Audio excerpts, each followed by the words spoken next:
Bien, saludos, bienvenido una vez más a este espacio donde seguiremos estudiando el libro de Efesios.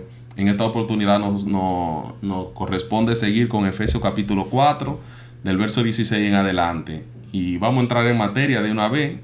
Dice el versículo 16, de quien todo el cuerpo bien concertado y unido entre sí por todas las coyunturas que se ayudan mutuamente según la actividad propia de cada miembro, recibe su crecimiento para ir edificándose en amor. Dice el verso 17, esto pues digo y requiero en el Señor, que ya no andéis como los otros gentiles, que andan en la vanidad de su mente. Y aquí la pregunta quizá interesante que siempre hago cuando leo un verso, ¿con quién estará hablando el apóstol en este momento? ¿Es con cristianos? ¿Con impíos? ¿Con cualquier persona? Con cristianos que está hablando ahora. Y nos damos cuenta, de hecho hay que corregir una frase, una palabra donde dice que ya no ande como los otros gentiles. Uh-huh. Porque no está correcto esa palabra otros. Solamente como en la original dice como los paganos. Uh-huh. Porque si dice como otro, está dando a entender que ellos también son. Uh-huh. Entonces solamente dice, ya no ande como los paganos, no como los otros. Sino, la palabra otro no está en el original, solamente no andéis como los paganos. Le está hablando a cristianos para que su conducta no se parezca a los que no son cristianos. Y me llama la atención la palabra, y no sé qué diría tú, Dairon, requiero en el Señor, que no es como una opción que le está dando, sino que le está diciendo, mire, esto digo y requiero de una forma u otra. Yo le estoy diciendo que esto es una necesidad o una obligación de que ustedes anden en el Señor como se espera, diríamos en una poca palabra, que anden que no anden en la vanidad de su mente. Que también hay que corregirlo porque no es requiero, es testifico en el Señor. Okay. ¿Sí? Y así hay muchas cosas que hay que ir corrigiendo, pero Pablo está hablando y también hace clic cuando dice esto pues digo, está diciendo, está hablando, está testificando en sí de esa palabra requiero, esto pues requiero, testifico en el Señor, si está hablando a cristianos, y esa palabra es más como captar la idea, tomar la idea de ellos, que prestenme atención. Es lo que Pablo está tratando de tomarle que ellos le presten atención a lo que está diciendo. O sea, por ejemplo, estoy testificando en el Señor, es una forma de llamar la atención. Presten atención a esto, Como yo lo voy a usar a ustedes como testigos de que esto es una realidad, de que ustedes no van a andar según la vanidad de su mente. Exacto, y pone al Señor como testigo de eso que él está diciendo. Y eso hay que... Pero sí. Mira, yo quiero hacer un poco de contexto para caer acá. Y recuerden que anteriormente hablábamos de los dones que se habían repartido a la iglesia. Y cada uno tenía su función y hablábamos de cómo eso edificaba a los santos. Pero ahora Pablo aquí pasa a un contexto que él tiene un pleito con romanos. A los romanos, cuando él está hablando en la carta de los romanos, él le dice, miren, donde abundó el pecado, sobreabundó la gracia. Pero ustedes van a seguir en ese mismo pecado para que no, de ninguna manera. Pablo entonces aquí vuelve a luchar con un pensamiento de que ahora que ustedes tienen una vida en Cristo, ustedes deben vivir como tal. Su proceder es Cristo, su modelo a seguir es Cristo, su principio y su final en cuanto a sus quehaceres, pensamientos, es Cristo. Entonces, por eso Pablo aquí se enfoca tanto en este modelo de pensamiento que ya él viene combatiendo desde los romanos, que es un pensamiento que ha seguido una línea y se extendió hasta Efesios. Entonces, este pensamiento de cómo conducirse en una vida cotidiana, Pablo viene aquí rompiendo y toma ese mismo lineamiento, y por eso habla de cómo vivir, y lo vamos a ver más adelante, de a quién vamos a imitar. o como quién debemos comportarnos. Perfecto. Mire, seguimos leyendo el versículo 18. Dice el verso 18. Déjeme buscarlo aquí, dame un segundo. Aquí está. Dice, teniendo el entendimiento entenebrecido, alejado de la vida de Dios por la ignorancia que en ellos hay, por la dureza de su corazón. Señor, no hay cosa. Yo he leído ese versículo muchas veces y cada vez que mencionan el entendimiento entenebrecido, a mí me da grima. Porque no es algo. Mire, que tengo que volver otra vez a los romanos. No es algo solamente que pasó en Romanos y que viene pasando en Efesios. Es algo que actualmente tenemos dentro de las iglesias. Tenemos hermanos en Cristo que tienen el entendimiento entenebrecido. Y por cosas paganas y por cosas que nosotros de cierta forma hemos hecho y hemos dicho que son palabra de Dios y no son palabra de Dios. Entonces, a mí me cuesta mucho, para mí pesa mucho esto de tener la mente y el entendimiento cautivo en cosas nuestras y quizá cosas que nos inculcaron desde pequeño y nosotros por una fe orgullosa, como mencionaba, como decía en otra ocasión, por orgullo yo no suelto eso. Me quedo con esa creencia y muchas veces con evidencia palpable de la realidad y de la verdad de Cristo, yo me quedo con eso y me aferro a eso. ¿Por qué? Porque mi orgullo a mí no me lo permite. Hay ciertas religiones que tienen este problema, que no sueltan, no desaprenden para volver a aprender. Y esto de tener el entendimiento entenebrecido es un llamado a eso. No, límpiate, remueve todo eso y vuelve y aprende de la verdad de Cristo. A mí me llama la atención el hecho de que teniendo el entendimiento entenebrecido, ajeno de la vida de Dios por la ignorancia que en ellos hay, por la dureza de su corazón, y me da el entender o la pregunta, oye, ¿cuánta ignorancia habría realmente en los creyentes? No de este momento, sino de hoy en día, en el sentido de que preguntaríamos, ajenos a la vida de Dios, pero se supone que servimos a Cristo. El pensamiento lógico o no lógico, el pensamiento de nosotros analizar las cosas, es necesario para los creyentes hoy en día. ¿El creyente tiene que analizar lo que dice la Biblia o simplemente creer porque hay que creer? Mira, yo entiendo que hay cosas que tiene que el mismo Dios revelarla. Porque Pablo dijo, el conocimiento, la mucha letra mata. Y la mucha letra sin un Espíritu Santo que te revele la verdad de Cristo, lo que va a hacer es entorpecerte y entenebrecerte. Porque miren, los ateos saben de Biblia y la leen de una forma buscando cómo juzgar su entendimiento. O sea, la Biblia sí hay que analizarla. Y como dijo el mismo Jesús una vez, estas palabras son espíritu y son vida. Obligatoriamente para yo obtener y sacar de la palabra de Dios su verdad, tengo que tener el Espíritu Santo. Hay que analizarla, hay que escudriñarla. Y con la finalidad de que Dios te hable, no leerla buscando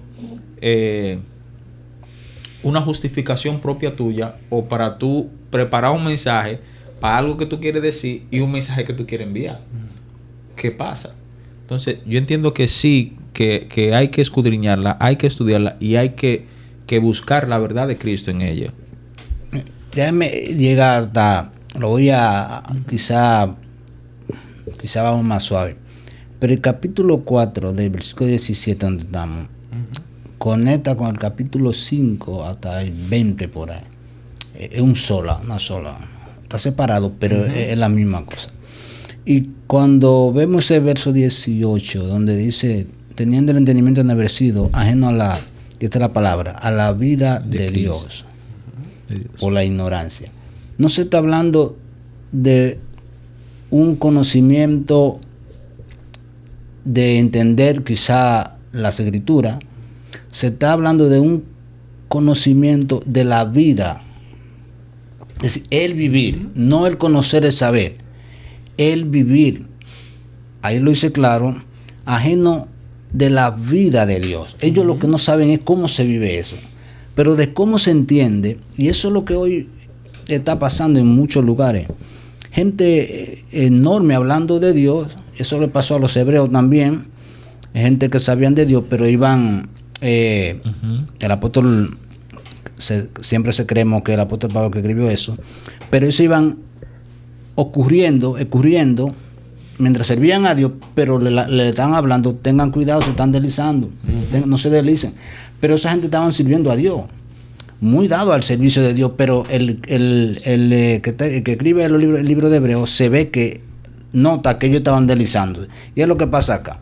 Hoy lo que más es proclamación del Evangelio, proclamación de la palabra, pero nunca se ha visto una depravación de la vida de Dios como en este tiempo. Sí. Ninguna época ha tenido tanto evangélico como en este tiempo, pero con menos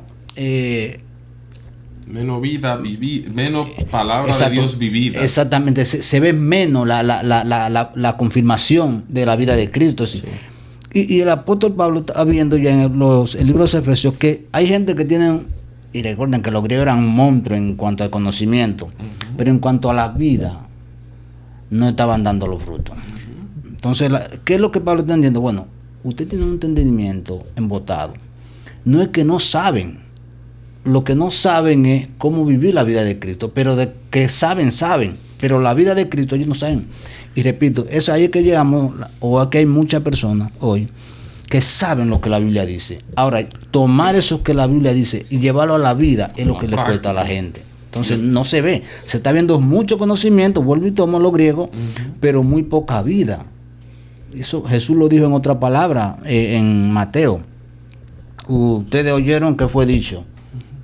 Sí, estaban diciendo, pero no había una realidad, demostración de lo que ellos decían. Entonces creo que eso es lo que casi hablé. Vamos, quiero tomar en ese contexto, tío, de lo que usted explica de la vida. Pero mira lo que dice, cómo dice. Y esto me da una luz respecto a lo que usted dice. Excluidos de la vida de Dios por causa de la ignorancia que hay en ellos. Es decir, no es que ellos no están viendo cómo se vive la vida de Cristo. Ellos están viendo un ejemplo de cómo, y Pablo se presenta y anteriormente lo dice, sean imitadores de mí. No es que ellos no están viendo un ejemplo de cómo se vive la vida de Cristo, es que ellos lo ignoran. O sea, ellos lo ven y lo omiten, lo dejan pasar, lo pasan por alto por la dureza de su corazón. Entonces, no sé si eso estaría en el original o en otra versión, pero esta palabra, por causa de la ignorancia que hay en ellos, lo que da a entender es que ellos sí están viendo un ejemplo, pero ellos lo ignoran. O sea, ellos lo ven el ejemplo ahí y dicen, se hacen los ciegos, se ponen el velo y no lo ven. Pero sí están viendo un ejemplo de cómo vivir la vida de Cristo. Y es que el 19 vuelve y dice la razón. Sí, los cuales después que perdieron toda sensibilidad, exacto, se entregaron a la lascivia para cometer con avidez toda clase de impureza. Exacto. Es decir, ellos sabían, entendían, exacto, tenían el conocimiento de... Pero ahora, ¿qué es lo que lamentablemente pasa mucho en estos tiempos? De que uso un refrán que del dicho al hecho hay mucho trecho, y es exactamente por eso, porque habemos, no incluimos todo, mucho que habla, se habla de la palabra, se dice, sabemos lo que hay que hacer, pero andamos totalmente ajenos a lo que realmente debería de ser. Y eso se ve a diario. Porque imagínese usted que tiene un vehículo, anda en la calle, usted sabe que lo que Dios espera de usted es que usted muestre amor para con todo. Pero viene un motorista y te choca y se te olvida el amor. Automáticamente lo que te da deseo a ti es de darle 2 batazos, como diría uno. Pero ahí es donde, de una manera u otra, aquí en este contexto, aquí del verso 19, habla más en el caso de la sexualidad, porque dice muy claro, los cuales después que perdieron toda sensibilidad, se entregaron a lascivia para cometer con avidez. Y esa palabra es la que me llama mucho la atención. Es como para cometer todo eso con esa habilidad, astucia, o con esa astucia, con esa destreza, para cometer toda clase de impureza. Toda clase de impureza. Es como que un grupo que hay en Apocalipsis, que le dieron rienda suelta a sus deseos. Ya no había control. Ya no había no es que le di rienda suelta a mis propios deseos. El 20 dice, mas vosotros no habéis aprendido así a Cristo. Exacto. Si bien en verdad le habéis oído y habéis sido por él enseñado conforme a la verdad que está en Jesús. Y ahí se vuelve otra vez a lo que dice el 18. Porque toda esa clase de impureza que se cometió y que se comete es simplemente por falta de la vida de Cristo. Es decir, lo único que te detiene, que no comete impureza, no es el conocimiento bíblico, es la vida de Cristo. Entonces, ¿qué ellos aprendieron? La enseñanza de Cristo.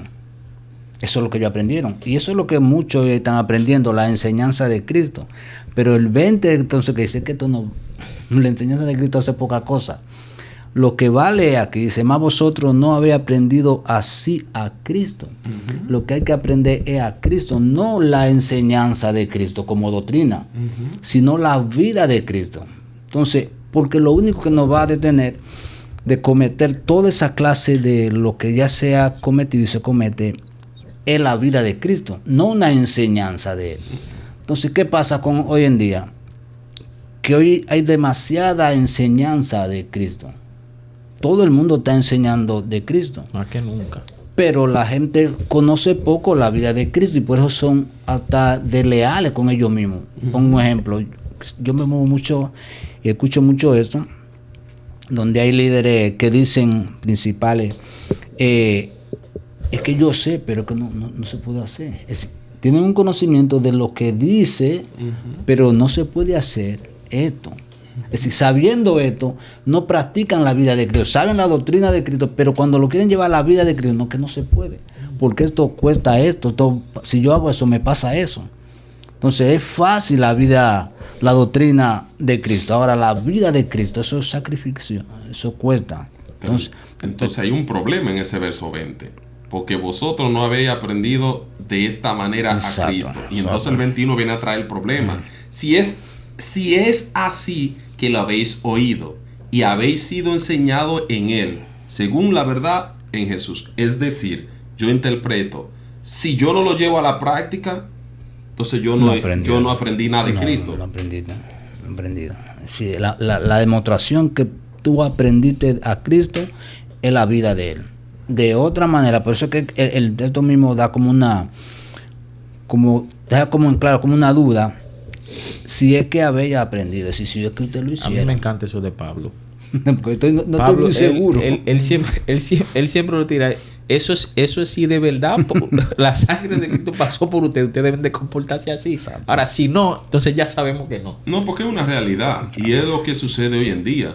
Si lo que Dios espera de nosotros es que andemos como Cristo dijo. Exacto. Que andemos como dice su palabra. Y si en dado caso no andamos así, eso es un claro ejemplo de que de verdad no estamos en la palabra. Exacto. Hemos errado al blanco, como muy bien dice el apóstol. Porque si no andamos como Él dijo, si no mostramos la vida de Cristo, y lo penoso de esto, que el hecho de decir mostrar la vida de Cristo significa que muchas veces esto va a incluir el hecho de yo ceder hasta mi propia creencia, lo que yo entiendo, hasta mi propio derecho, que es lo que a veces a uno más le cuesta. No es que yo estoy en mi derecho. Y no estamos hablando que se deje que el otro lo engañe, pero hay veces que le va a costar, para que Cristo sea mostrado, hasta ceder Sí. nuestro todo. Derecho. Porque Cristo incluso, él se entregó por Eso. completo para eso. Exacto. Dice el 22, que os andéis, que os No, el 22. el 22. Que en cuanto a vuestra anterior manera de vivir, Ujú. os despojéis del viejo hombre, que se corrompe según los deseos engañosos, y que seáis renovados en el espíritu de vuestra mente, y os vistáis del nuevo hombre, el cual en la semejanza de Dios ha sido creado para la justicia y santidad de la verdad. Es una continuidad del cambio que Pablo entiende que si realmente aprendimos de Cristo, nosotros debemos despojarnos de ese nuevo hombre y ese renovar de ese viejo hombre y renovar nuestra mente por la verdad de Cristo. Pero mire donde habla aquí: y os vistáis del nuevo hombre, la cual en la semejanza de Dios. Yo siempre he dicho que Pablo se pasa, porque cuando Pablo habla de semejanza, de igual, de que hagan lo mismo, para mí esas son cosas superlativas, porque que nosotros como hombres, nosotros y solo nosotros no podemos, y son palabras mayúsculas esto: la semejanza de Dios, y os vistáis del nuevo hombre, el cual en la semejanza de Dios ha sido creado en la justicia y santidad de la verdad. Eso es de nosotros. Entonces, que esta versión dice que os desnudéis tocante de vuestra pasada manera de vivir, del hombre viejo, que es corrupto, conforme a la concupiscencia engañosa, y que seáis renovados en el espíritu de vuestra mente, y que os revistáis del hombre nuevo, el cual según la imagen de Dios es creado en justicia, santidad y verdad. Pero va en un mismo sentido, que va a concluir en que nosotros somos hechos a semejanza de Dios. Quizás quede esto fuera de... pero no. Yo una vez afirmé que el plan de Dios en permitir el pecado de Adán y de Eva fue cumplir esa semejanza, porque no había forma alguna de una creación, de algo hecho de mano, obtener una semejanza a semilla, como Pablo lo plantea más adelante. O sea, de que algo mío se parezca tanto a mí, incluso en su genética. Cuando Pablo entonces cuando Jesús habla de este nuevo nacimiento, hablando con Nicodemo, y esta creación de Adán hecho, ese nuevo nacimiento da a entender que ahora esto que ha nacido de nuevo, esto que nació de Dios, tiene su genética, tiene su principio, todo su ADN está impregnado de Dios. O sea que estos mandatos, vivir conforme a Cristo, eso no le pesa al nacido de nuevo. O sea, esto no es algo imposible para él. Esto es algo que él lo tiene dentro y que en Cristo él lo puede hacer fácil. O sea, no es algo... Pablo no te está pidiendo a ti que haga algo sobrenatural que va en contra de tu naturaleza. No, esa naturaleza tú la tienes dentro porque tú has nacido de Cristo. Entonces, esta semejanza está cumplida en Cristo en ese nuevo nacimiento. Y lo dice acá: nosotros fuimos creados en la justicia, santidad de la verdad, de esa verdad de la cruz. Entonces, esto no es algo difícil, lo que Pablo, ni descabellado lo que Pablo nos está mandando a cumplir y le está mandando a cumplir a los efesios. El verso 25, dice el 25, por lo cual, desechando la mentira, hablando la verdad, cada uno con su prójimo, porque somos miembros los unos de los otros. Airaos, pero no pequéis, no se ponga el sol sobre vuestro enojo, ni deis lugar al diablo. ¿Quieren comentar algo de eso rápido? Si no, seguimos. No, eso está claro. Por lo cual, desechando la mentira. Y yo creo que ese es uno de los pecaditos que nosotros más fácil o más por sentado damos con, eso no es nada. Porque a veces lo utilizamos, y hay que ser sincero, muchas veces lo utilizamos como que una mentirita, eso para... Una zorrita pequeña. No, y ese término acá, no es la mentira que nosotros hablamos. La mentira de esa y la verdad acá en ese verso. Es lo que Cristo dice. No es lo que... no es la mentira ni la verdad que nosotros creemos. Para Dios la mentira no es algo que tú cometes. La mentira es algo que tú eres. Acá. Es decir, es que tú te vuelves la mentira. Es como el pecado. El pecado no es algo que tú cometes. El pecado es algo que es la persona en sí. ¿Entiendes? Entonces, esa mentira es verdad. No es como que yo desecho una... No. Es que deseche, vamos a llamarlo otra palabra, ese esa cuerpo vida de mentira, esa vida, ¿me esa entiendes? vida de mentira. Tienes que ser, por eso que te pone ahí la palabra y buscar la verdad. Es decir, son dos cuerpos. Entonces, no es como la mentira que yo digo, voy a llegar más temprano y llegué tarde. No es esa que está hablando acá. Está hablando de eso. Esa que yo voy a llegar más temprano y llegué más tarde es resultado de la mentira que yo soy. No como que yo cometí esa mentira, no, que yo soy, que el ser humano es mentiroso en sí. Entonces, Pablo está hablando, desecha ese cuerpo.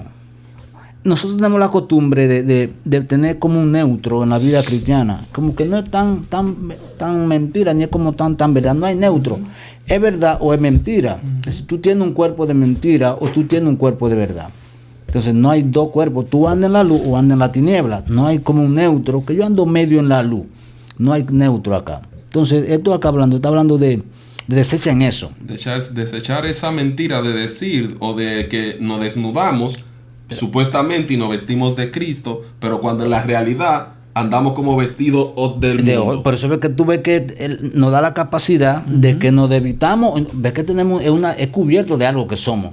Nos evitamos, dejamos de andar en tinieblas, pasamos la luz. Si está hablando de dos puntos nada más, no hay un neutro.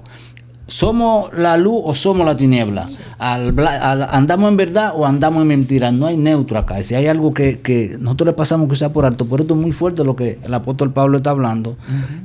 Y es la vida en sí de nosotros. Y está hablando de por qué todo esto viene, como ya hablamos. Porque perdieron toda la sensibilidad. Toda sensibilidad está perdida. Ya cayeron en otra vida que no le interesa, no le importa nada. Después de perder la sensibilidad, ¿qué sigue? Sigue por eso. Sí, por lo cual, desechando la mentira, hablando verdad, cada uno a su prójimo, porque somos miembros los unos de los otros.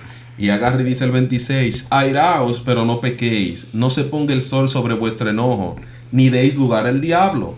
El que hurtaba, no hurte más, sino trabaje, haciendo con sus manos lo que es bueno, para que tenga con qué compartir con el que padece necesidad. Ninguna palabra corrompida. Antes de entrar a esa parte, la parte de arriba, desde el verso 25 hasta este verso 28, se está dando la connotación de que eso es algo entre humanos, entre hermanos, entre lo que compartimos. Exacto. Porque desecha la mentira para que tú estés y habla la verdad con tu prójimo. Además de eso, tú te puedes airar, va a ser con tu prójimo, pero no peques. Más aún, no le den ni siquiera lugar al diablo. Y dice más, el que hurtaba, que le hacía daño a su prójimo, el que estaba sobre, no lo haga más, sino que trabaje haciendo con su mano lo que es bueno. Pero hay un objetivo con eso. ¿Cuál es? Para que tengas con qué compartir con el que padece necesidad. Exacto. No es para uno enriquecerse, ni es para uno sentirse como, no lo tengo todo. Es como diría alguien que escuché, eso en el caso de Gálatas 5, hay un grupo de pecados ahí que son así, como entre seres humanos, por decirlo así. Pero son ese tipo de pecados, los cuales nosotros nos vemos envueltos muchas veces en el día a día. Exacto. Sigo porque para que después si tienen algo que decir lo comenten. Y dice el verso 28, el 29. Ninguna palabra corrompida salga de vuestra boca, sino la que sea buena, la necesaria para la necesaria edificación, a fin de dar gracia a los creyentes. Y no contristéis el Espíritu Santo de Dios, con el cual fuiste sellado para el día de la redención. Quítese de vosotros toda amargura, enojo, ira, gritería, maledicencia y toda maldición. Antes sed benignos unos con otros, misericordiosos, perdonándonos unos a otros, como Dios os perdonó a vosotros en Cristo Jesús. Yo tengo un par de preguntas y ustedes digan primero si tienen algo que decir. A tu pregunta que yo tengo. No, solamente yo quiero aquí aportar donde habla de que se quite de nosotros. Mira, todo esto está en ese pueblo, pero exactamente es lo que no permite que se vea la luz. Ve que Pablo dice, quítense todo eso, porque es que mientras todo eso está dentro de nosotros, la luz no se ve. Todo eso está como eclipsando lo que es la vida de Cristo. Y dice, quítense eso, y manda a que nos quitemos eso, porque Pablo entiende bien que tenemos la capacidad de hacerlo. Porque Pablo no está hablando con inconversos que tienen una naturaleza caída. Pablo está hablando con personas creyentes que tienen la capacidad de decidir quitarme esto o no quitármelo. Pablo le da la orden aquí, quítense todo eso. Y eso sigue hoy en día. Tenemos toda esa cosa que el apóstol Pablo está hablando acá, pero como que ya hemos aprendido a vivir con ello, con eso. Pero no entendemos que eso exactamente es lo que no permite que la luz de Cristo se vea. Entonces creo que Pablo está dando la clave acá de cómo podemos andar en luz, que la gente vea la luz, es cuando se quiten todas estas cosas que tenemos. Pregunta. El verso 30 dice, y no contristéis el Espíritu Santo de Dios, el cual fuiste sellado para el día de la redención. La pregunta sería, el contristar al Espíritu Santo, ¿qué realmente significa eso? Porque muchas veces entendemos que contristar al Espíritu es que Él se va a poner triste, y al ponerse triste porque yo hice que o cual cosa, va a llegar un momento que Él se va a ir porque yo lo estoy entristeciendo. ¿Qué de tan cierto tiene eso? ¿O qué tan cierto es eso? Bueno, ahí volvemos otra vez. Imaginémonos que usted tiene en su casa, vamos a poner un huésped,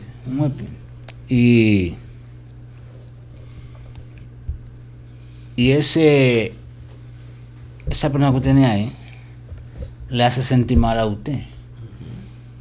Ahora usted es dueño de la casa, usted se va a sentir mal, pero usted no se va. No, es mi casa. Esa es mi casa. Sí. Ahora, de que te va a molestar, lo que él está haciendo, lo que hizo, sí, él se va a molestar, pero él es el dueño de la casa, él no se va así. Y lo que podemos entender también que el Espíritu Santo es una persona. Él es una persona, no es una persona. Y de hecho, no solamente lo que creo que es, en ese sentido, lo que más hacemos sentir mal al Espíritu Santo, porque si nosotros tomamos muchas decisiones sin esperar, sin orden, sin nada de él, entonces eso, si él lo dejaron para que nos dirija, nos conduzca todo conocimiento de toda verdad, y nosotros no estamos esperando, es igual que tú tengas un trabajo, te pones en ese lugar y no te dejen hacer la función. Es decir, tú estás como de más entonces. Y eso creo que puede ser con el Espíritu Santo, no porque él se vaya a ir algún día, no. Pero sí, en la función que él tiene que hacer, no le estamos, estamos usurpando su posición, y claro que eso le va a molestar, Entonces creo que nada de irse, pero sí de que se molesta, se siente mal. Creo que sí. No, otro capítulo dice que no apaguéis el Espíritu. Que eso en sí, ahí sí no está correcto, porque el Espíritu Santo no se puede apagar. Pero los dones que tenemos de Él, sí lo podemos nosotros apagar. Lo que yo porto de Él, lo que Él me ha dado para ejercer, no lo estoy haciendo y lo puedo, pero el Espíritu Santo sí no se apaga. Tengamos eso siempre presente. Y leyendo estos últimos dos versos, y con eso cerramos. El verso 31 dice: quítese de vosotros toda amargura, enojo, ira, gritería, maledicencia y toda malicia. Y dice el 32: antes sed benignos unos con otros, misericordiosos, perdonándonos unos a otros como Dios os perdonó a vosotros en Cristo Jesús. Y gran medida nos ponen aquí, porque si es que yo voy a perdonar, yo voy a ser misericordioso y voy a ser benigno uno con otro, como como el Padre lo hizo conmigo a través de Cristo Jesús, es una medida bastante grande. Porque lo primero era que yo no lo merecía. Segundo, tampoco tengo la capacidad ni las cualidades, ni mucho menos los méritos por el cual el Padre me acepte, sino, en este caso, Cristo. Por eso le aconsejamos y le decimos en esta oportunidad: recordemos que Cristo es el todo y en todo. Sin Él, como dice muy bien Mateo, alejado de Él, nada de verdad podemos hacer. Yo despido.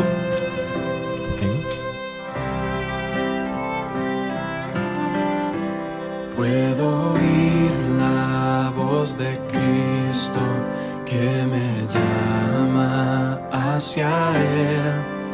Todo cuanto necesito